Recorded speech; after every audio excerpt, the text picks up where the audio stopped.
Thanks for tuning in to Tax Strategy Digest, where we explore the fascinating world of finance.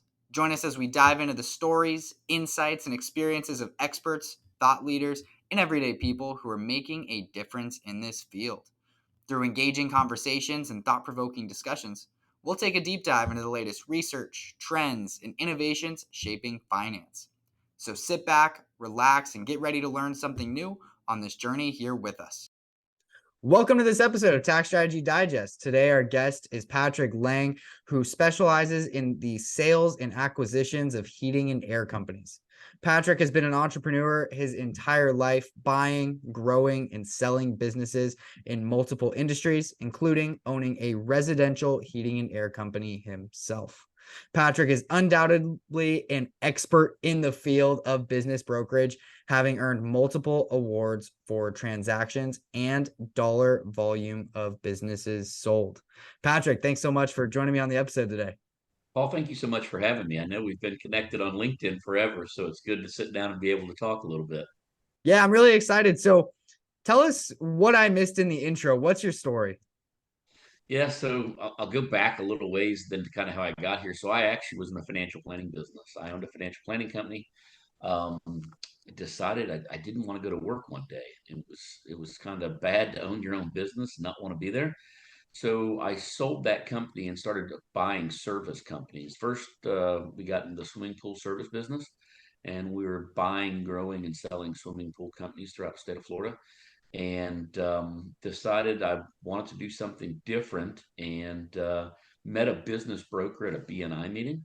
And he told me what he did. I didn't even know a business broker existed. So he tells me what he did, and I thought, well, I've been doing that for myself. I guess I could do it for other people. So about probably 14 years ago or so, I became a business broker, and I sold everything initially: bars, restaurants, gas stations, flower shops, you name it, I sold it. And I listed a heating and air company for sale, and so I bought it. I love businesses with barriers to entry, and heating and air in the state of Florida, you need a license, and so I like businesses like that. I like businesses also that I think are relatively recession resistant. I live in Florida. I don't know a husband dumb enough to tell his wife he's not going to fix the air conditioner in the summertime. So I thought it was a relatively good business to get into. I ran it for 2 years. We grew it quite a bit, and I realized I missed the brokerage world, and having employees and being back in an office and being tied to all that just wasn't a lot of fun for me. So I went to sell the company, and even as a broker, I started looking, and I couldn't find a lot of information about it. We were a smaller company, and if you were doing, $20 million in sales, people would line up to help you.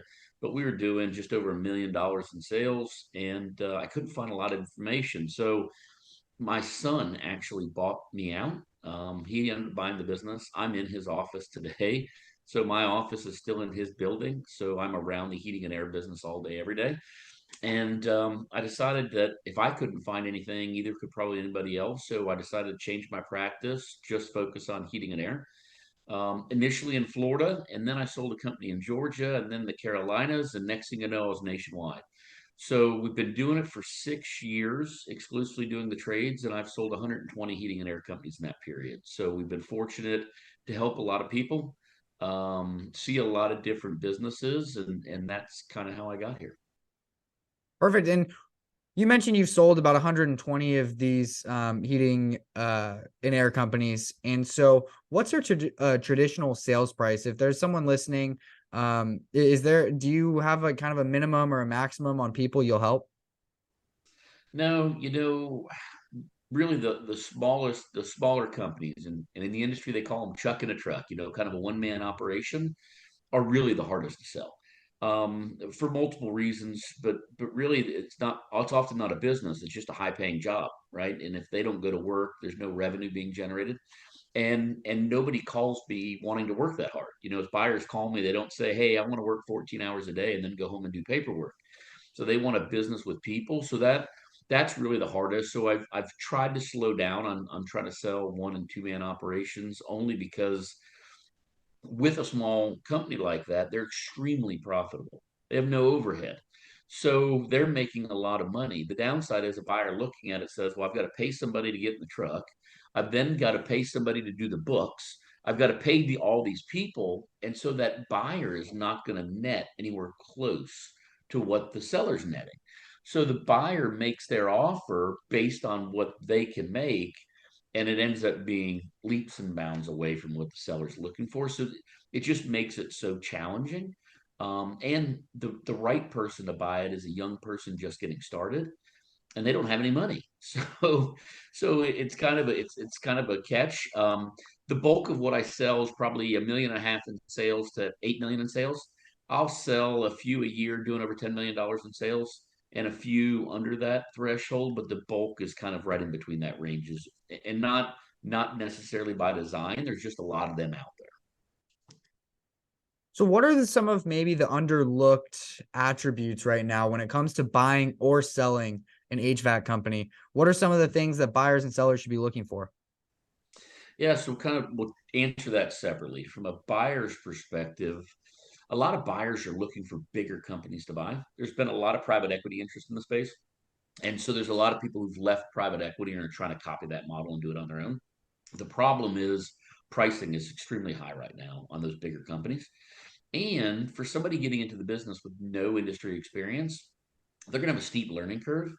And so they're going to be hanging on, really. I mean, they're going to be buying this business they know nothing about, and trying to squeeze some margin out of it. Where I see smaller companies doing 1.5 million, $2 million in sales, they're typically run by technicians turned business owners. So 20 years ago, they got mad at their boss. They went and got a license, started their business, and they've been in business ever since. They've done a great job taking care of their customers, their employees, the communities. They've supported every little league team for 20 years. They've done a great job, but they weren't necessarily great business owners. They've never had any business training. They just got up and went to work every day and took care of people. Those are businesses, in my opinion, that have a lot of low hanging fruit for somebody with business experience, not necessarily heating and air, that can come in and make some instant improvements. They can put some automation in some CRMs. They can deliver a better customer experience. They can track expenses better. So to me, somebody looking to get in, I think looking a little bit smaller to start with would be a better opportunity. Second thing is, on that size, you buy a big company, all the private equity groups can buy these bigger companies and overpay for them because they've got economies of scale, right? They're doing $1 billion a year in heating and air. Their cost of equipment's cheaper. Their cost of insurance is cheaper. They're able to buy that business and save it money instantly. Well, the new guy or girl getting into the business doesn't have any of that luxury. So they're going to be right where it is. So they're going to do everything they can to maintain that value that they had to overpay for. So that's on the buying side. If I'm looking a little bit smaller and looking for opportunities. From the seller side, I think the reality is, for most of my clients, they've never sold a business in their life. And for most of my clients, it's the biggest sale of their lifetime. And they don't know where to go and get information, right? They don't know who to ask. They can't call their friend and say, hey, what do you think my business is worth? Or I'm making $1 million. What should it be worth? So for a lot of people, they don't know where to go. And with all these buyers entering the space, people are calling them saying, I want to buy your company. And instead of getting somebody to help them and really understand the value, they're just saying, okay, it seems like a fair deal to me. So I think whether it's heating and air, electrical, plumbing, really any business, I think getting a good understanding of what your business is really worth. Because part of why I do these podcasts and the different things that I do is I've been in a seller's shoes. I sold my financial planning company. I didn't know anything about it. And I took less money than I should have because I sold it to somebody that I knew that I thought was going to do what I did. Well, they didn't. It's their business. They can do whatever they want to. Well, if I would have known better, I could have went to the open market and got more money, and my clients and my employees would have voted with their wallets anyways. I mean, if they weren't happy, they would have left. And I took less money to protect them. And at the end of the day, they left and didn't care anyway. So I think, so that's part of it. I spend a lot of time sitting at kitchen tables and telling somebody their business has no value. And it's an atrocious conversation to have with a 70-year-old couple that thought they were building up their retirement nest egg, and now I've got to tell them nobody wants it. And so I do these podcasts, these interviews, write articles, I go in speaking opportunities, and it's really to get the word out, not just for me, but find somebody. If you're selling, a tire shop, find somebody who sells a lot of tire shops and find out what your business is worth. If you're in the construction business, find somebody who does that. There's a lot of great brokers out there. But most people don't know who to ask, and they don't ask until they're ready to walk out the door. And by then you're tired, you're beat up a little bit. There could be some health issues. They've got all these problems. They've taken their foot off the gas a lot of times. They're thinking about retirement, and they slowed down their marketing and advertising. So now the business is on a decline, and now they're wanting to go find out what it's worth. And so I think from the buyer's perspective, get a snapshot. Find out where you are today and where it needs to be that you're, the ultimate goal you're going for. It's a financial plan for your business, and I think enough people don't do that. And so that would be the long drawn out answer to your two short questions.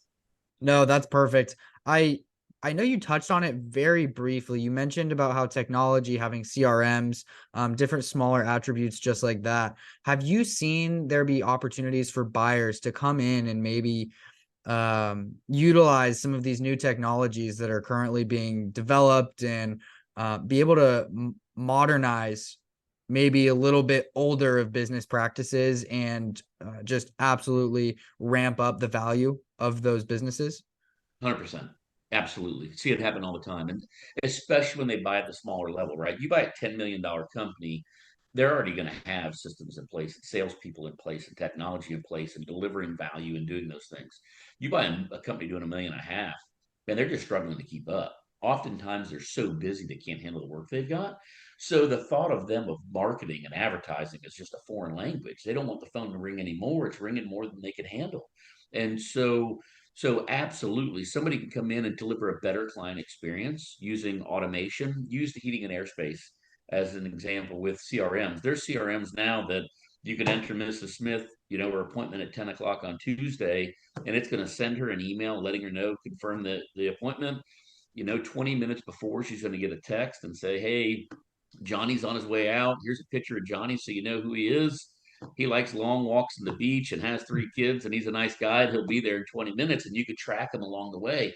Well, that customer didn't even know that service existed, right? Their former heating and air person didn't do any of that. They called them and said, "I'll be there between 10 and 2," and they showed up whenever they got there. And so it's a whole new level of service that they didn't know existed, and that new person often charges for it.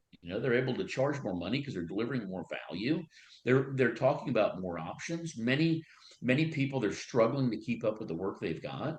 And so with that struggle, the thought of sitting in somebody's home and talking about indoor air quality and increased filtration and all these other things, same thing. You think of an auto mechanic, a good auto body shop, an auto mechanic shop, they're lined up the door. They can't get to it. Well, they're not talking to you about preventative maintenance and what you're going to do. They're fixing your brakes and sending you down the road. There's opportunities there where, once again, buy a big company hanging on, buy a small company. It is so much easier to take a company doing 1.5 million in sales and get it to 3 million than it is a company doing 10 million to get it to 20 million. And so yeah, absolutely. I think there's a lot of opportunities. I've seen it happen. I've done it personally with the company I bought. So yeah, definitely. Now, as a broker, is that something that you are helping your sellers with? Maybe they're not as knowledgeable about the different technology that could be used to add value to their own business. And you know that a prospective buyer is going to come in, they're going to add in, X CRM system that's going to boost their revenues by an approximate amount. And do you kind of help them still optimize that dollar amount towards what you know that the new buyer is going to get, or how do you navigate that negotiation process? So I try to. The reality is many people when they come to me, they're done, right? They don't want to hear install new technology and learn a new system and buy new iPads and teach everybody something new. So a lot of times, no. I write a lot of articles. I've got a YouTube channel, probably have 70 videos on it talking about buying and selling and heating and airspace. And if you're a seller, what you should focus on, the things you should do. We write articles for industry publications. We email all of the people in our system who've indicated that they might want to sell at some point in the future. If here's some things to focus on. So we do it that way from an educational standpoint. I don't necessarily coach people because there's a lot of organizations out there that do that and do a great job of that. I more give them the information. Once again, when they come to me, for the majority of them, they're done. They're looking at the door. They're not looking to build the business to maximize value. So when do owners really come to you and start that conversation of, hey, I'm starting to look at exiting? What are some of the things that I can do that are going to maximize my value when that time does come in a few years? The reality is too late typically, and it's crazy. I just did a YouTube video Monday morning, I think, talking about when you should go talk to a broker, and the best answer is yesterday. I mean, getting that understanding of where you are. Most people have no clue what their business is worth. And so if they came to me 5 years earlier and I told them here's what it was worth, the shock would be there and they'd say, okay, now what do I need to do to get to where I want to be? They're coming to me when they're done and saying, okay, I'm done. What's it worth? And I'm telling them, and they're looking at me sad. And so I have some people who I work with that they'll send me their P&Ls quarterly, and we're tracking it. And here's what it's worth today, and here's where we are now, and here's what you can do to improve some of that. So we're doing some of that stuff now, but really not enough. I mean, I offer it because I want to stop having the sad conversations at a kitchen table. So I do everything I can to get information out about valuation so people can get that done. So when you have a buyer who comes to you, what are some of the things that you help them look for when they're looking to purchase a HVAC company? So it's kind of a loaded question because it really depends on who the buyer is.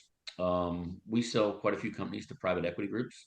That one company I work with has bought 170 companies in the last 3 years. They don't need me telling them what they'd be looking for in buying a company. I had a closing today of a gentleman who worked for an insurance company and he's buying his first heating and air company and knows nothing about it. So for him, it's every step, every part of the process and what to look for and what does this mean and what's this definition and where can you go to get information. So it really that's a challenging question for me to answer without saying who it is that we're looking at doing it with. If you have someone who's going to be buying their first heating and air company, what is one thing you would tell them before they got into it? Develop a plan for growing their own staff. So the biggest problem facing the industry and so many industries right now is lack of qualified talent. There's more work than there is people to do the work or people wanting to do the work. I don't know. We don't know what the real answer is there of why there seems to be such a shortage of people. A lot of people are getting out of the trades. It's maybe not as glamorous as it was at one point in time. And so um, the biggest struggle people have is not making the phone ring. For most companies, the phone's ringing more than they can get to it. It's who's going to do the work and who's going to do a good job and who's going to take care of your customer and who's going to be presentable. And so the companies that are super successful are the ones who've developed a system to bring people in. They hire for attitude and train for aptitude. So they're bringing people in with no industry experience and they're teaching them their way of doing it. They're not having to break 30 years of bad habits. They're not getting compared to, well, that's not what they did at the last company I worked at, all those things. So that's something that a lot of people getting in don't think about. And everything else, if you just take care of people, everything else will take care of itself. And so if you take good care of your customers and if you take good care of your employees and your vendors, at the end of the day, in my opinion, everything's a people business. And so it's just how you interact with the people. So you take care of them, business will take care of itself. It's it's where are you going to get the people to do the work? And that's and having that plan in place is my what I would consider my best advice. So Patrick, you said that you work not only in Florida, you're a broker that's nationwide, is that correct? Correct. Yep. Now, do most of the people who reach out to you, are they mostly in Florida? No. No, I unfortunately live on an airplane and I drive about 100,000 miles a year. And so no, I travel a lot and I'll sell I don't know, I'd have to look, maybe five a year in Florida, so 5 out of 20. But the rest of them are all around the country. I do quite a bit in the Southeast. Um, and I think just because I kind of got started in the Southeast, when I first started going, it was Florida, Georgia, sold quite a few in Alabama and just anyways the Southeast. But I've sold a lot in California. I have a closing in California tomorrow. I've got some in New York, New Jersey. Illinois. I've got two under contract in Illinois. So yeah, no, I'm all over the place. Thank goodness. I'm very blessed to stay as busy as I I love it. I love it. Yeah, you definitely you're getting those miles in. am. Yeah. Yeah, I think some days my wife likes it, and other days she doesn't. So, well, it's my You kids ever look take her around, with so you? she goes with me sometimes. It depends on if we're going to a nice location. That's kind of her thing. Is we had a trade show in New Orleans. She's like, "Oh, I'm going to go to that with you." So so she'll come to something like that. It depends on. I think next week I've got to fly to Sheridan, Wyoming. So she was looking at the weather a little bit ago to see what it was going to be like in Sheridan before she decided if she wanted to go with me. So just it changes based on time of year. Right. Well, Patrick, tell me, why is it that you do what you do? What is your why? It's multiple reasons. So from a business perspective, I love peeling back the curtain and looking at what makes somebody successful, and especially blue collar America. I mean, I think that's what built the country, and I really get to help people. And I get paid, so I'm not saying I'm doing this. Somebody told me a long time ago that to be successful in business, have a heart of a social worker and a mind of a capitalist. And with the combination of those two things, you'll be okay. And I think there's a lot of reality that I get to help a lot of people and I get compensated for it. My big why, the reason I do it all is my family. I've got three kids. My youngest is graduating. He'll graduate from college in June or July, and he already works for me behind the scenes, and he'll come work for me full time. My oldest bought my old heating and air company, and he runs it today. And my daughter is saving the children of the world through adoption and other things. So that's my why. I mean, that's the ultimate reason I do it is for my family. Well, that's awesome. I always love hearing the family as the why. I mean, that's why I do what I do as well. Patrick, people want to reach out to you. How can they get in touch with you? Yeah, absolutely. You can reach out to me directly on my website, businessmodificationgroup.com. I'm extremely active on LinkedIn, on Facebook.